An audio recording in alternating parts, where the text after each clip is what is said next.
책 배우는 팀이랑 그 실습하는 팀이 있었는데 실습하는 팀 조원분들이 다 나가버리셔가지고 저랑 다른 기초하시는 팀 두 명이서 열심히 하고 있습니다. 저는 1과학번 전정통 유영준이고요. 제가 먼저 발표를 하고 다른 조원분들께서 발표를 하는 방식을 하겠습니다. 저는 이번에 데이터 시각화에 대해서 간단히 소개하려고 했어요. S팀 처음에 그 시본 나오면서 약간 당황하긴 했는데 주제가 겹쳐서 다시 그래도 열심히 해보도록 하겠습니다. 먼저 데이터 시각화는 여기 말한 대로 분석 결과를 시각화하는 거고요.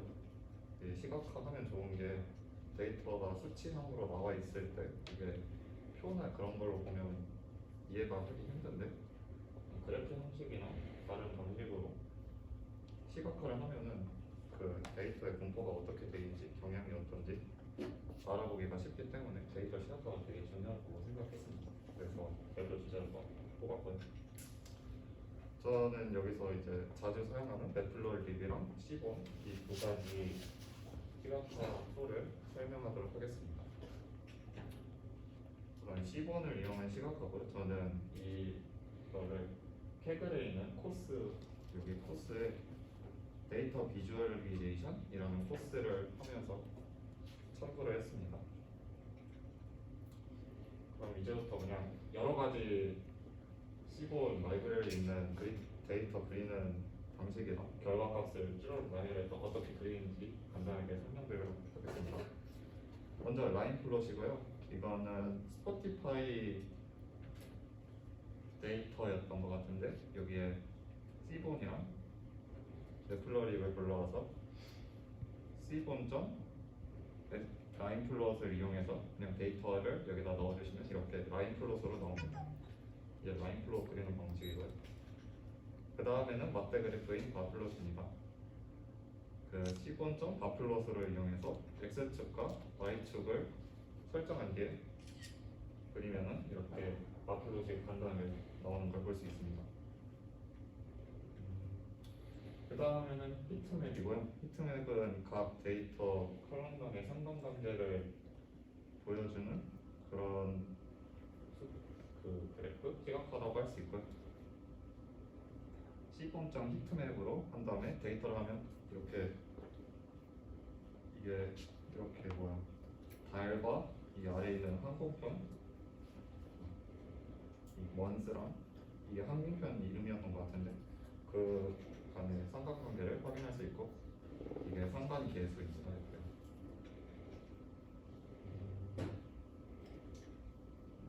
그 다음에 이게 스캐터 플롯으로 이제 데이터의 분포가 어떻게 되는지 볼 수 있습니다. 데이터는 이게 보험 인슈런스인가? 그 단어가 뭐였니?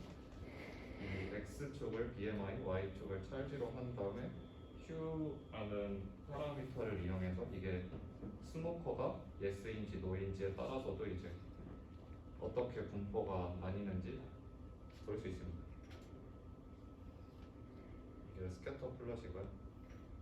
다음은 레그 플롯으로 이제 추세선이 나옵니다. 아까 스캐터 플롯이랑 똑같은 그건데 이번에는 여기는 휴 데이터가 없어서 휴 파라미터가 없어서 이 추세선만 확인할 수 있고요. 이게 아까와 같이 x축이랑 y축은 같은데 이 데이터가 어떤 추세로 이어지는지 이런 선이랑 오차, 편차점을 확인할 수 있습니다. 그리고 여기서 이거보다 조금 더 좋은 게 LM 플롯이고요. 이것도 똑같은 x축이랑 똑같은 y축의 똑같은 데이터인데요. 이건 이제 또 휴 파라미터가 있어가지고 맨 처음에 스캐터 플롯이랑 봤던 것처럼 스모커가 노인지 예스인지 확인할 수 있고 또 예스의 추세선 그리고 노의 추세선 또한 이렇게 확인할 수 있는 좋은 추세선을 보여주는 플롯이라고 합니다.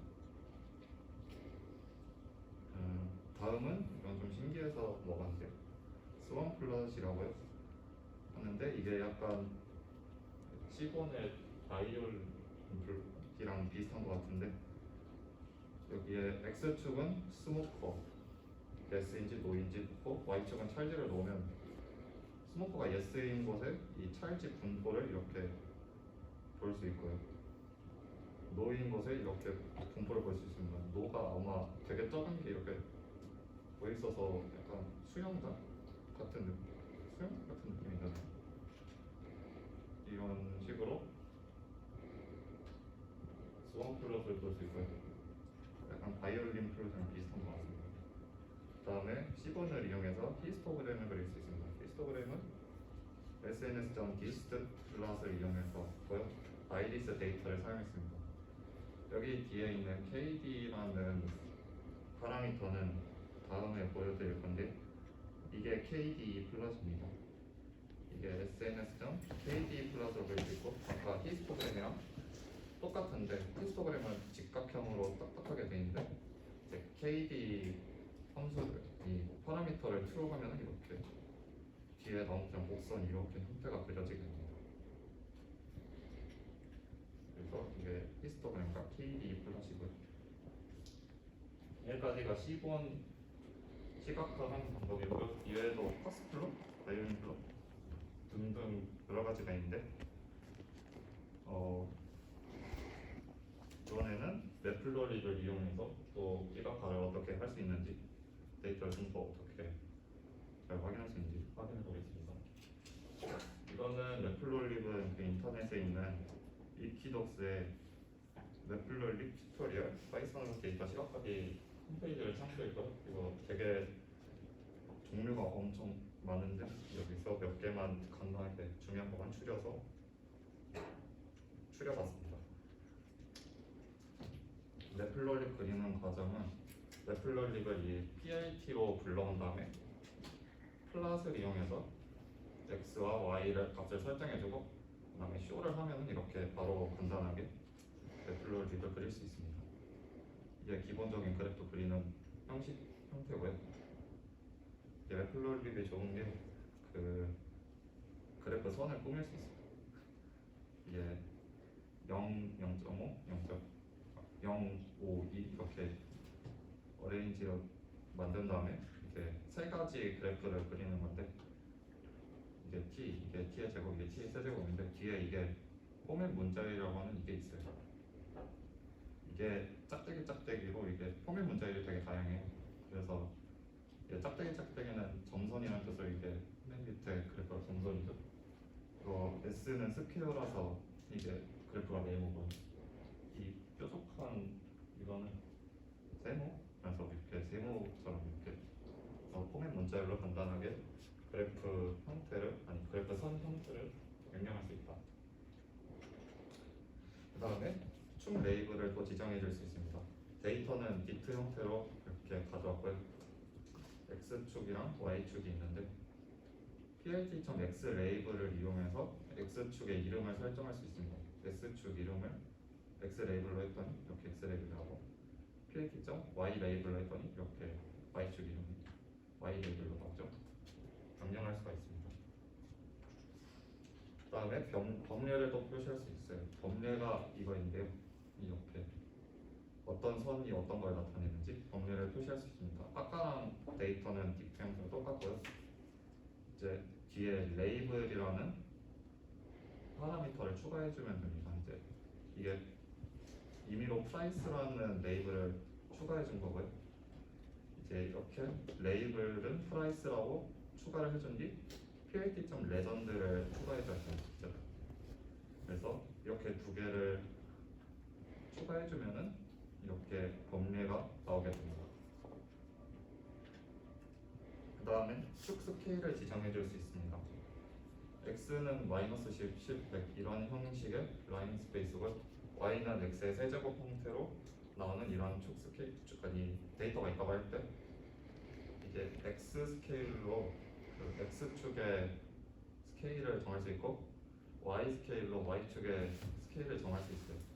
보시면 제가 이 심 로그는 잘 모르는데 x 스케일이 이렇게 x는 리니어하게 돼 있고요. y 스케일은 뭔지 잘 모르겠는데 심 로그 형태로 돼 있었습니다. 이게 리니어 말고도 로그, 심 로그 등등 여러 가지 수학 함수가 있으니까 자신이 만든 형태에 따라서 뭐 x가 너무 작은데 y가 너무 크다 하면 y의 스케일을 좀 줄이거나 할 때 유용하게 사용할 수 있을 것 같습니다. 그리고 타이틀 설정이 있습니다. 타이틀은 여기 위에 있는 제목이고요. 이거는 plt.title 해가지고 타이틀을 그냥 설정 이렇게 해주면 타이틀이 설정이 됩니다. 간단하게. 그래서 뒤에 파라미터로 폰트 사이즈나 폰트 웨이트로 그 타이틀의 제목이나 이런 거를 글씨를 크게 하거나 위치로 옮기거나 할 수 있는 파라미터도 있습니다. 이제 그래프 외적으로 어떤 그래프 꾸미는 방식을 알아봤으면 이제 간단하게 맵플러립을 이용해서도 그래프를 어떻게 그릴 수 있는지 확인을 해보겠습니다. 이거는 의미로 이얼스가 막대 그래프는 plt 바로 간단하게 그릴 수 있고요. 여기 앞서 설명을 못 드렸는데 이게 있네요. plt.xtix가 이 틱 아래에 이거를 설정할 수 있는 거예요. 이게 이얼스로 해가지고 레인지가 3이니까 세 개로 이렇게 나눠서 2018, 2019, 2020을 이렇게 넣어줄 수 있다 해서 이게 xtix가 쓰는데 제가 확인을 못했네요. 이런 기능도 있고요. 그래서 plt.바로 이용해서 막대 그래프를 그릴 수 있고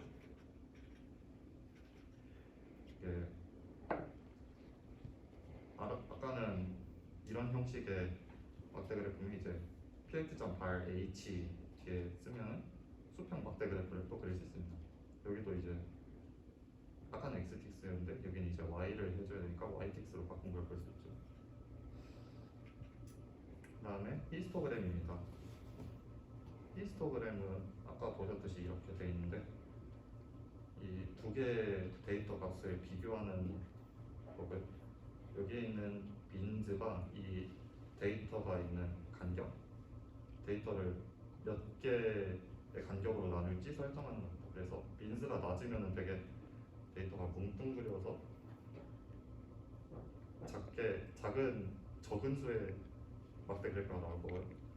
빈즈가 늘어나면 이제 촘촘하게 막대 그래프 수가 늘어나겠죠. 그리고 히스트 타입은 바 외에도 큐브 등등이 있는데 기본이 바니까 그냥 바를 쓰는 게 좋을 것 같아서 그냥 넣어봤습니다.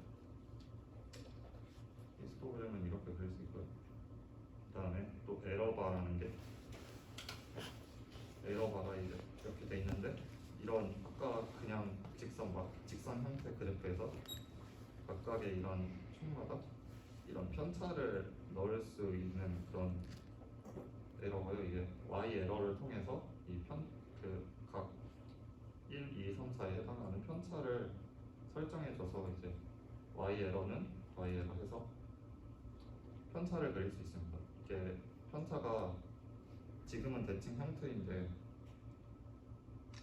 그 y 에러가 뭐 위쪽은 좀 더 편차가 높고 아래는 좀 편차가 낮을 수 있겠죠. 그러면은 이 y 에러를 지금은 1차원 형태인데 2차원 형태로 하면은 이것도 편차를 위에는 크게 아래는 작게 이런 식으로 편차를 조정할 수 있습니다. plt.점 에러바로 이렇게 에러바를 그릴 수 있고요. 이게 아마 10원에서 안 되는 걸로 알고 있는데 이게 파이 차트입니다. 네. 그래서 이거는 비율이랑 라이블은 그냥 임의로 정해준 거고요.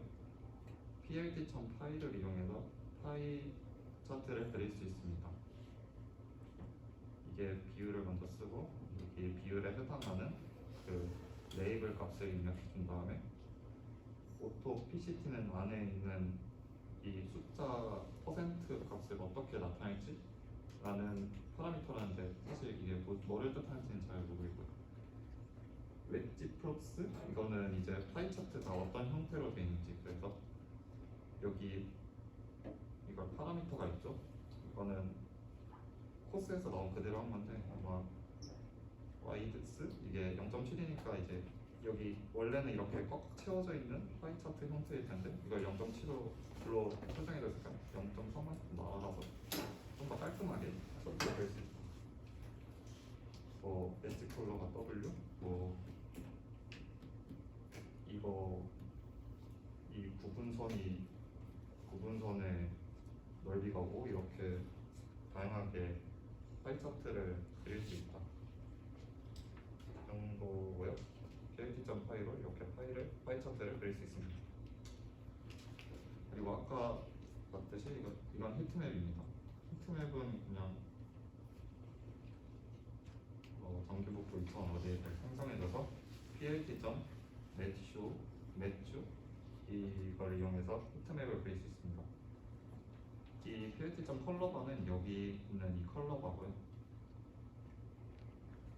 이 plt.climb 이거는 이제 컬러바에 있는 이것의 범위를 조정하는 그런 함수고, 이 cmap은 되게 뭐가 많은데 이게 여기 있는 색깔을 설정해 줄 수 있는 그런 파라미터더라고요. 되게 엄청 종류가 많은데 제가 여러 종류를 한번 시험해보다가 제일 이뻐 보이는 Z로 저는 설정을 했어요. 어떤 걸로 설정해도 상관은 없을 것 같아요. 이게 cmap을 이용해서 되게 뭘 다양하게 활용하는데 저는 그렇게까지는 잘 못하겠고, 그래서 plt.mesh를 이용해서 히트맵을 그릴 수 있다 정도까지 할 수 있고, 마지막으로 이제 RC 파라미터라는 이런 파라미터를 조정해 줄 수 있는 게 있어요. 그 아까 그래프 외적인 걸로 뭐 폰트 사이즈 이런 걸 조정할 수 있다 했는데, 이런 plt.rc 파라미터를 이용해서 이게 피규어 사이즈가 이 그래프 사이즈를 쉽게 이렇게 6,3으로 조정해 줄 수 있다고. 폰트 사이즈는 12고 이 선 두께는 3, 그리고 라인 스타일 선 종류는 아까 그 뒤에 포맷 문자열로 해도 되지만 이렇게 RC 파라미터를 이용해서 선 종류를 일직선으로 그릴 수 있다, 이렇게 할 수 있습니다. RC 파라미터는 되게 파라미터 종류가 엄청 많아가지고 자주 쓰는 4개만 골라봤고요. 되게 막 엄청 많아요. 너무 많아서 설명 못 드리고, RC 파라미터를 이용해서 그래프를 조정할 수 있다까지가 제가 넷플로립을 공부한 내용입니다. 이외에도 그 객체 지향형 넷플로립이라고 해서 잘은 모르겠는데 그걸 이용해서 박스 플롯이나 바이올린 플롯도 이 넷플로립으로 그릴 수 있고요. 여러 개의 그래프를 한 그 결과물 안에 담아내는 것도 할 수 있는, 그거는 되게 좀 더 복잡해서 공부를 좀 더 해야 될 것 같더라고요. 근데 이렇게 공부를 하다 보니까 그냥 데이터 분석할 때 C번 사용하는 게 제일 편한 것 같기도 하고, 그래서 혹시라도 데이터 분석을 할 때 되게 그 시각화를 엄청 공을 들여야 하는 그런 게 있으면 그럴 때 넷플로립을 사용하면 되고, 대부분은 C번을 사용하면 되는 것 같습니다. 저는 여기까지 이거 발표를, 다음 조원이 다른 발표를 해줄 것입니다.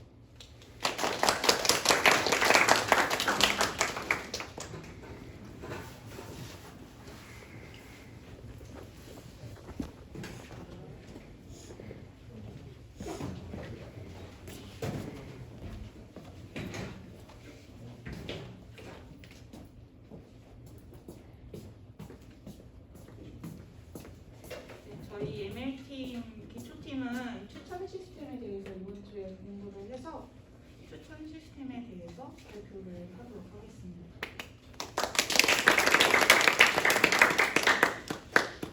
먼저 추천 시스템은 많이들 사용하셨다시피 유튜브나 넷플릭스, 쿠팡 등의 온라인 스토어에서 사용하는 자신에게 맞는 아이템을 추천해주는 시스템입니다.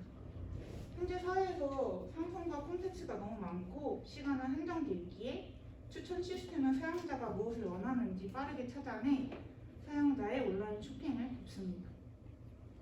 추천 시스템은 사용하는 데이터를 기준으로 두 가지로 분류할 수 있는데요.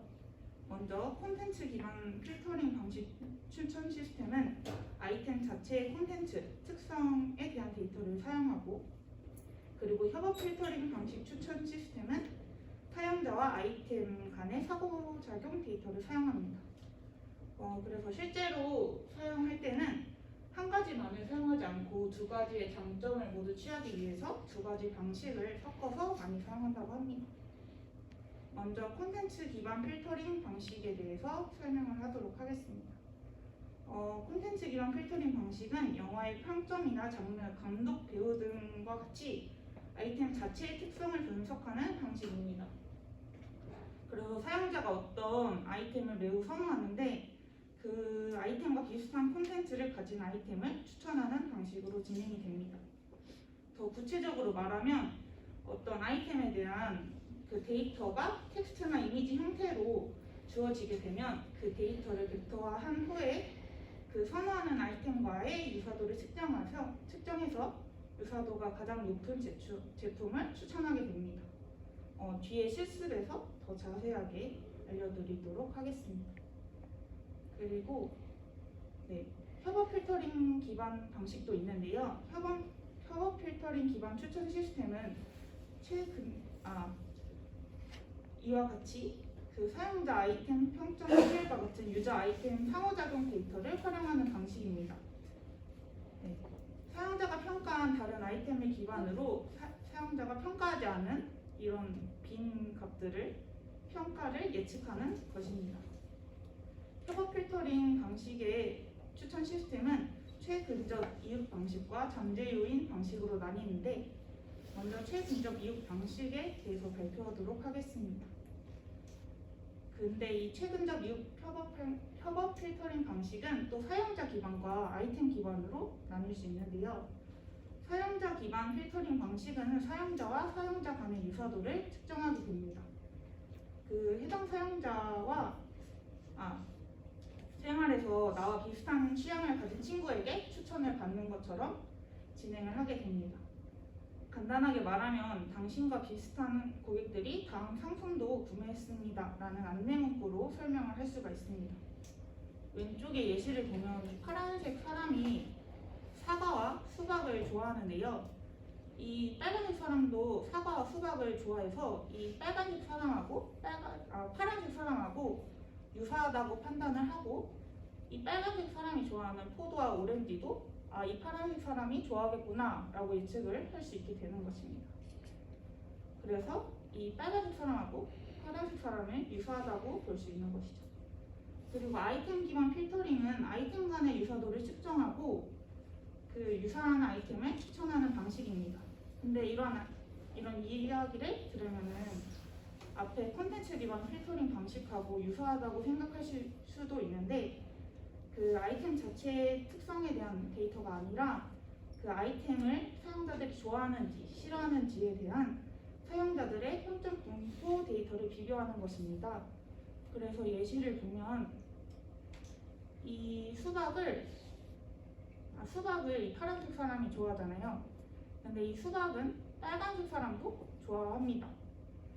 이 수박과 그 유사한 아이템을 찾으려면 이 포도도 이 수박이 그 빨간색 사람과 초록색 사람에게 모두 선택을 받는데요.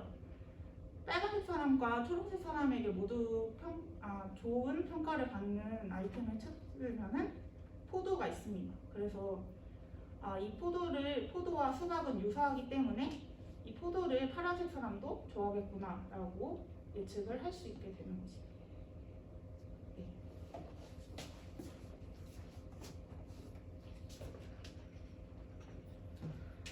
제가 설명할 부분은 앞에서 설명해 주신 이제 최근적 협업 필터링과는 이제 다른 필터링 중 하나로 설명드리면, 사용자 아이템 평점 매트릭스 속에 숨어있는 잠재 요인을 추출해 추천 예측을 할 수 있는 기법입니다. 여기서 이제 주요 포인트는 잠재 요인을 추출하는 건데, 여기서 이제 말하는 잠재 요인은 저희가 정확하게 알 수 없습니다. 그리고 이제 아래의 그림은 잠재 요인 협업 필터링을 위해서 이제 설명하기 위해 제가 따온 그림인데, 잠깐 설명드리면 여기 왼쪽에 이제 원본 행렬이 있습니다. 이 행렬은 사용자 아이템 평점 행렬이고, 행으로는 이제 유저가 각각 있고, 열로는 이제 아이템이 있습니다. 이 행렬을 매트릭스 분해합니다. 이제 분해를 하면 두 개의 행렬이 나오는데, 왼쪽 보시면 이게 사용자 잠재 요인 행렬이고, 오른쪽 보시면 잠재 요인 아이템 행렬입니다. 이렇게 분해된 걸 다시 내적을 합니다. 내적을 해서 나오면은 아래 보시는 이 행렬이 예측 행렬인데, 이거를 가지고 이제 여기 있는 실제 행렬, 원본 행렬이죠. 원본 행렬에 있는 비어 있는 값들을 예측할 수 있습니다.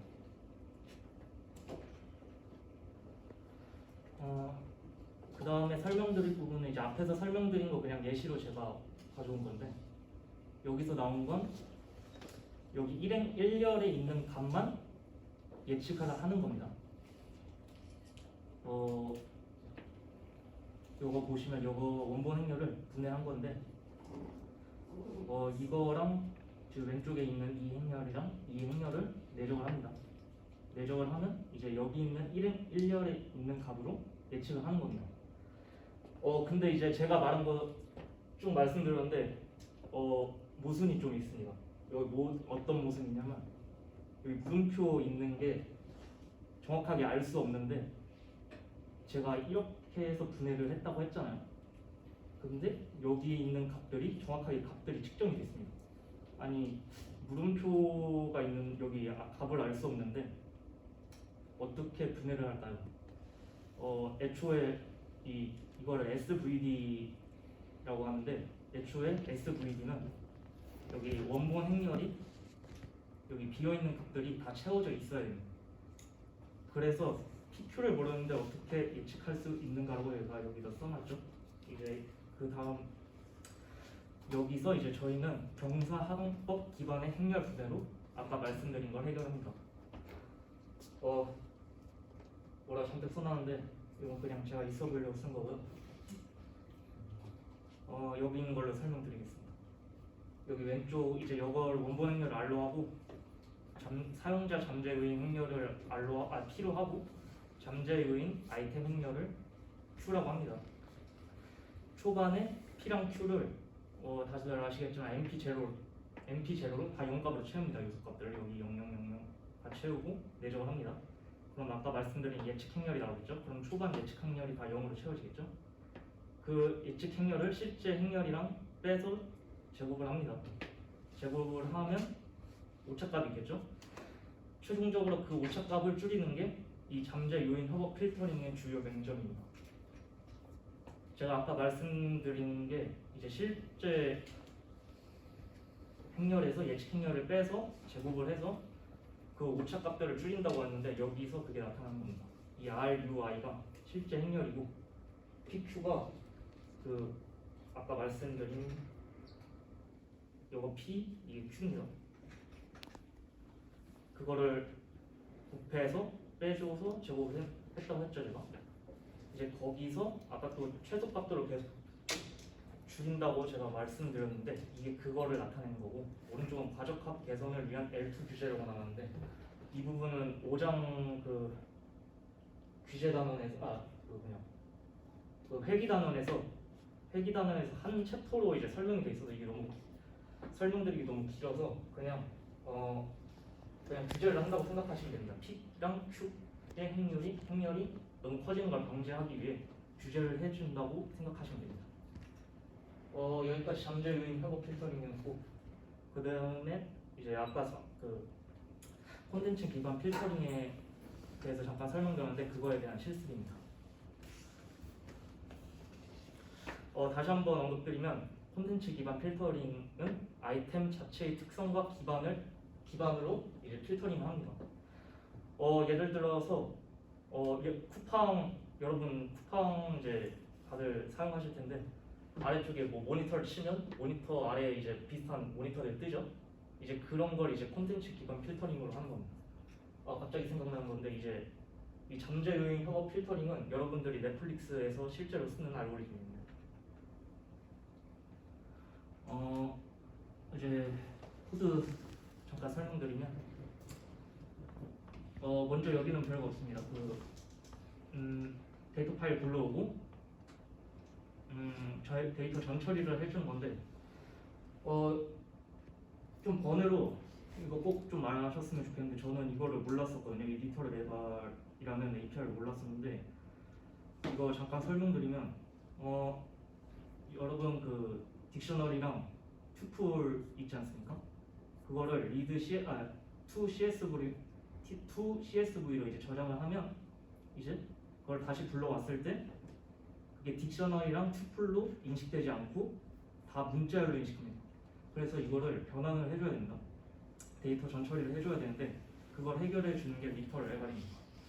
저는 이걸 몰라가지고 저는 이걸 직접 만들었었는데 1년 동안 API를 만들었었는데 이거 좀 이거는 좀 꼭 좀 아세요 진짜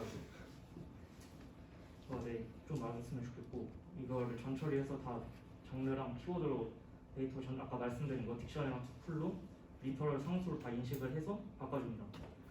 바꿔줘서 아래는 이제 어플라이랑 리스트 컴프레hension으로 이제 키가 네임인 밸류 값들을 모두 뽑아서 장르랑 키워드에 다 넣습니다. 그리고 그거를 약간 테스트하려고 네 여기 잘 들어갔죠? 네, 그 네임에 해당하는 밸류 값들이 다 들어간 걸 확인할 수 있습니다. 여기가 제일 몇 줄 없는데 제일 중요합니다.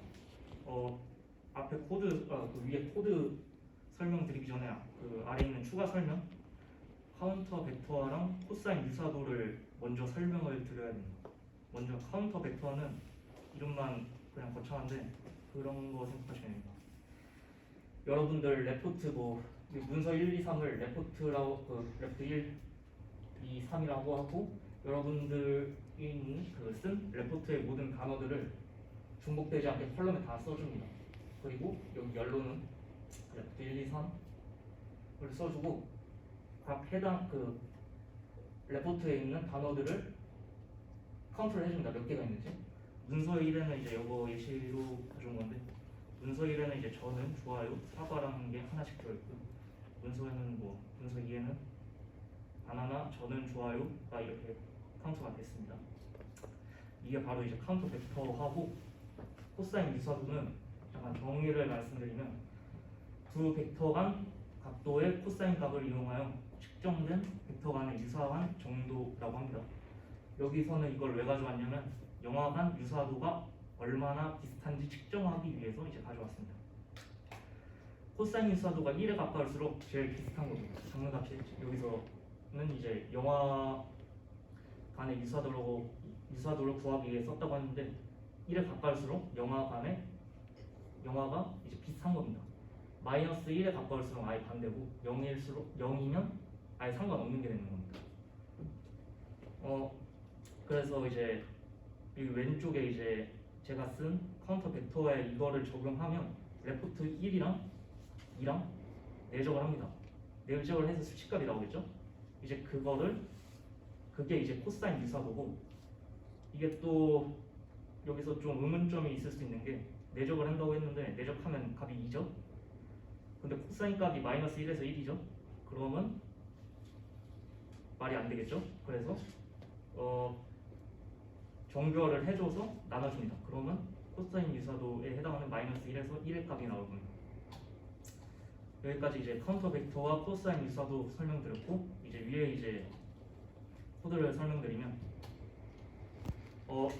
이 카운터 벡터화를 이제 카운터 벡터라이저라는 것을 이제 적용하기 위해 이제 공백 문자로 워드 단위가 구분되는 문자열로 변환을 해야 됩니다. 그거에 해당하는 게 이 어플라이 여기 잔뜩 써놓은 이 첫 번째 이 줄이고 그리고 그 다음 줄 보시면 아까 말한 이제 카운터 벡터화라는 걸 하기 위해 제가 객체를 하나 가져왔습니다. 그럼 그걸 이제 카운터 벡터라는 변수에 넣고 아까 제가 카운터 아래 설명할 때 카운터 벡터 할 때 카운터 셌죠 단어. 이제 그거를 피트 트랜스폼을 해주면 그게 되는 제가 아까 했던 과정이 들어가는 겁니다. 그리고 이제 장르 매트릭스라는 변수에 넣고 이제 코사인 시밀러리티라는 걸 해줍니다. 이게 제가 아까 말한 코사인 유사도를 하는 그런 과정이 여기 다 안에 API 안에 다 들어있습니다. 그리고 이제 장례심이라는 그거를 이제 변수에 넣고 이제 그 변수 안에 있는 ARG 솔트라는 이제 정렬되기 전 인덱스를 리스트 형태로 반환해 줍니다. 그거를 이제 장례심 솔트 ind라는 거에 넣어주고 넣어줍니다. 그리고 이거는 이따가 나중에 또 설명드리겠습니다.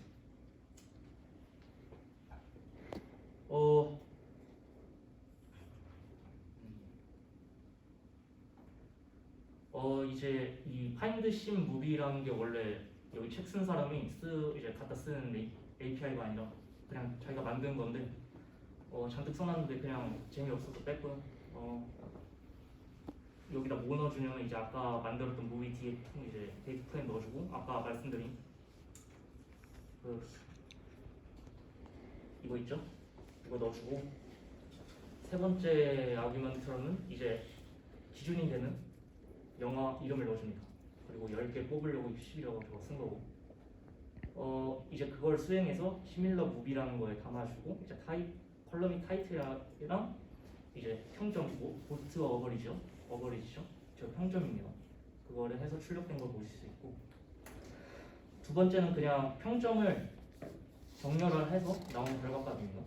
여기 정렬 잘 된 걸 보실 수 있고 이 두 개는 제가 왜 가져왔냐면 문제점이 좀 있습니다. 첫 번째는 여기 첫 번째 코드 이제 결과를 보시면 평점이 0점인 게 있고 5.7인 게 이제 상위에 랭크가 되어 있습니다. 여러분들 넷플릭스 보시면 이제 이런 거 안 보고 싶겠죠? 그래서 어쨌든 이게 문제고 두 번째 문제는 여기 보시면 보트 카운트가 있는데 이게 평가했습니다. 한 사람이 평가를 한 건데 10점을 준 건데 당연히 데이터 왜곡이 일어나겠죠? 차라리 이게 그 아마 다들 아시겠지만 쇼생크 탈출인데 차라리 8205번 테스트 이제 투표를 했더니 평점이 8.5점이 나왔습니다.